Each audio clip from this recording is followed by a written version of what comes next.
Elle vole sur son balai au cinéma depuis près de 30 ans, elle a été livreuse indépendante, elle a la voix française d'Adeline Chetaille, elle a un chat noir, une robe noire et des cheveux noirs, mais savez-vous tout ce qu'il y a à savoir sur elle? Mesdames, mesdemoiselles, messieurs, pour en être certains, voici 5 anecdotes étonnantes sur Kiki, la petite sorcière.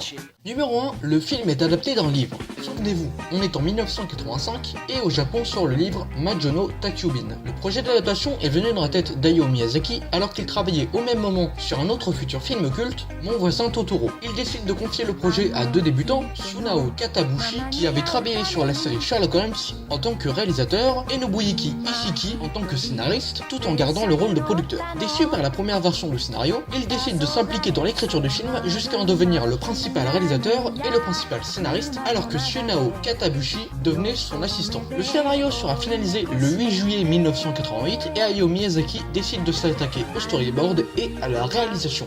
Numéro 2, c'est une réécriture de l'histoire.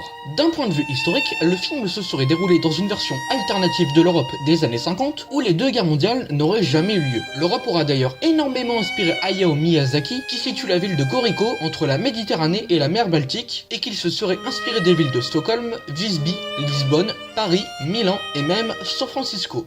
Numéro 3, Kiki a coûté extrêmement cher. Faire un film est une chose, mais le financer en est une autre. Au début de la production, le film était prévu pour une sortie limitée et ne devait faire que 80 minutes, c'est-à-dire 1h20. Finalement, le film sera d'une durée de 102 minutes, c'est-à-dire 1h42, ce qui aura élevé le budget à 800 millions de yens, c'est-à-dire 8 millions de dollars. Pour vous donner une idée, c'est plus que le double du budget de Mon voisin Totoro. Finalement, le film aura cartonné au box-office japonais en réunissant 2 600 000 entrées pour un revenu de 2 milliards de yens. Numéro 4, il est bourré de celluloïd. Pour ceux qui ne le savent pas, le celluloïd est un dessin transparent servant à animer et dessiner un personnage ou un décor. Il en faut à peu près 24 pour une seconde ou 12 selon le budget du film. Il aura fallu à peu près 67 374 celluloïds pour donner vie à ce chef-d'œuvre de l'animation, ce qui explique le budget extrêmement élevé du film.